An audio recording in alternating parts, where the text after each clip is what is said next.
Your toddler is flat on the floor in the middle of the supermarket. People are staring, and you're trying to figure out, is this normal or is something wrong? Most parents think this is manipulation.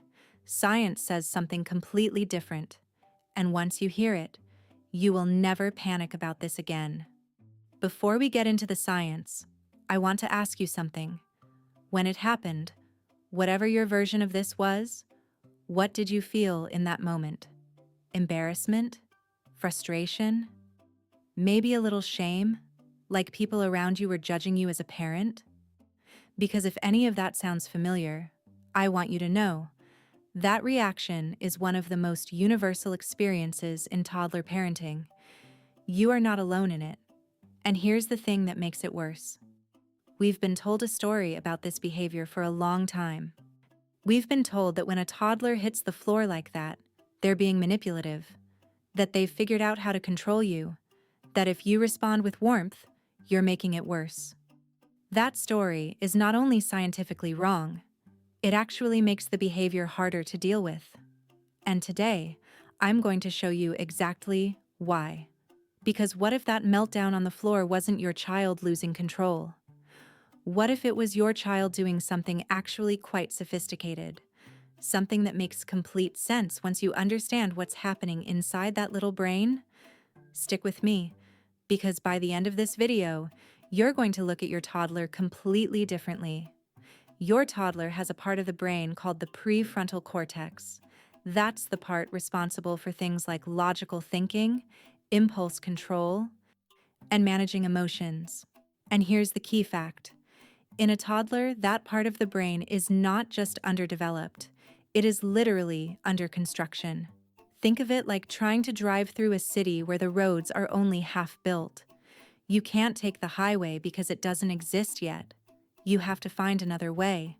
That's your toddler navigating a big feeling. The infrastructure to handle it just isn't there yet. And this isn't a small gap. Full development of that part of the brain doesn't finish until your mid-20s.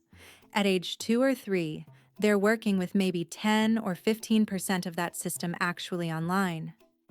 Now, when a big emotion shows up, frustration, overstimulation, a sudden no, being hungry, being tired, there's another part of the brain that takes over. It's called the amygdala, and it's basically the brain's alarm system. When the amygdala fires, it takes the whole show. Logical thinking goes offline. Language goes offline. The ability to hear what you're saying, to reason, to calm down on command, all of it goes offline. Neuroscientists actually have a name for this. They call it an amygdala hijack. So when you're crouching next to your toddler in the middle of a meltdown saying, "Use your words," or "There's nothing to cry about," you are talking to a brain that is physically incapable of processing what you're saying right now. It's not defiance. It's not manipulation. It's a nervous system that has been flooded and doesn't have the tools yet to come back on its own. And here is where it gets really interesting. Because understanding this changes everything about what the meltdown actually is. Because here's what most people don't realize. A floor meltdown isn't one thing. It's actually several different messages wearing the same costume. And when you learn to tell them apart, you stop reacting to the behavior and you start reading it. So let's go through them one by one. The first one is sensory overload. Picture a supermarket from your toddler's perspective. The lights are bright and buzzing. There are dozens of sounds competing at the same time. A checkout beeping, a baby crying, music playing, people talking, a cart squeaking. There are smells, movement, strangers, colors everywhere. And now imagine experiencing all of that with a nervous system that has no filters yet. Adults have spent decades learning to tune out background stimulation. Toddlers have none of that. In what feels like a normal Tuesday afternoon to you can feel like complete chaos to them. So when the meltdown happens in that environment, your toddler isn't being dramatic. Their system has hit its limit and it's shutting down. The floor is their way of saying, "I cannot take in one more thing." If you've noticed that the big meltdowns tend to happen toward the end of a long outing, or right before nap time, or after a really full day, that's not random. That's a nervous system that was running on empty and finally ran out. The second message is frustration.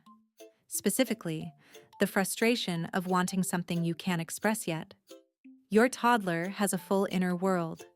They have opinions, preferences, desires, real emotional experiences. What they don't have yet is the language or the ability to communicate most of it. Your research shows that toddlers understand around 3 times more words than they can actually say. So imagine knowing exactly what you want. But every time you try to say it, the words don't come, or no one understands, or someone just says no without any explanation.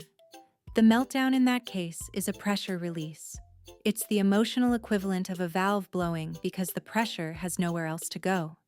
And this is why the meltdowns sometimes look completely out of proportion to whatever just happened. The last thing, the juice box being the wrong color, the shoe going on the wrong foot, wasn't the cause. It was just the last drop in a very full cup. The third message is one that surprises parents the most. It's connection seeking. And when your toddler collapses on the floor and looks around to see where you are, that is an attachment behavior. What it's saying is, I feel out of control, and I need my safe person.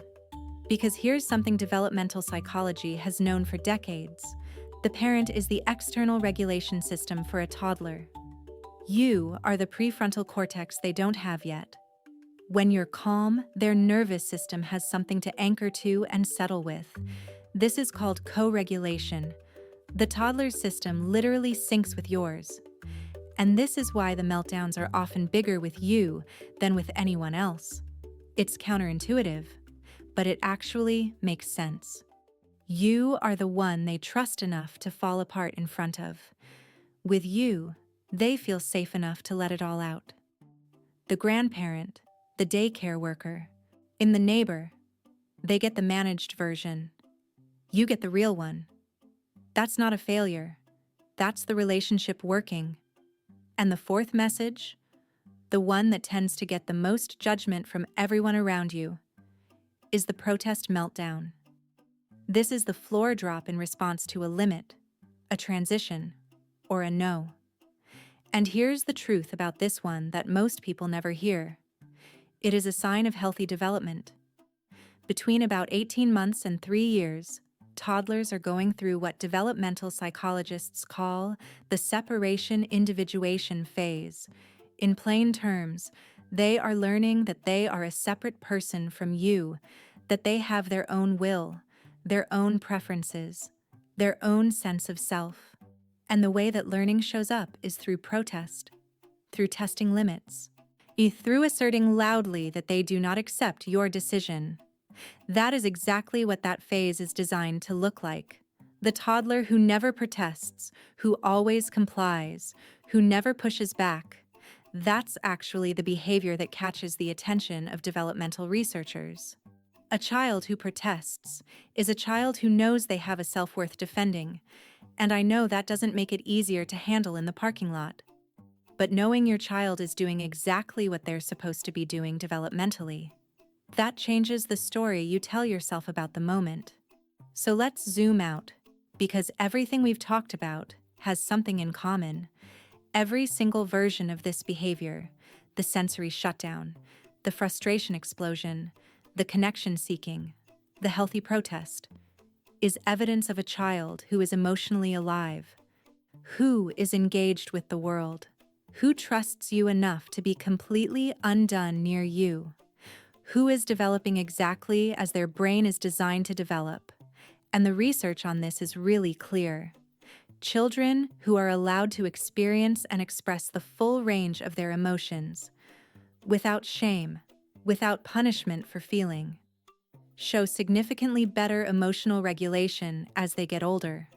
The children who concern researchers are not the ones who cry loudly in supermarkets. They're the ones who learn very early that their feelings are too much, too inconvenient, too loud. Those are the kids who show up later in life without access to their own emotional world, who either shut everything down or have no idea how to manage what they feel. John Gottman, one of the most respected researchers in family psychology, he spent years studying what he called emotion coaching, the practice of acknowledging and naming a child's emotions rather than dismissing or punishing them. The results were striking. Children of parents who did this showed lower stress hormones, better physical health, stronger friendships, and higher academic performance years later. Not because their parents never set limits, but because their parents treated emotions as valid and taught them to do the same. The meltdown is not the problem. The meltdown is the message. And how you respond to that message is one of the most significant parenting decisions you make. Not because of this one moment, but because of the pattern that gets built across hundreds of moments just like it. So here is what I want you to really hear. The thing I wish someone had said to me at the start of this season of parenting. Your toddler is not giving you a hard time. Your toddler is having a hard time. And they chose you to have it with. That is not manipulation. That is trust. That is attachment doing exactly what it is supposed to do. That messy, embarrassing, overwhelming moment on the floor, that is your child saying, "You are my safe place. You are the one I believe will stay."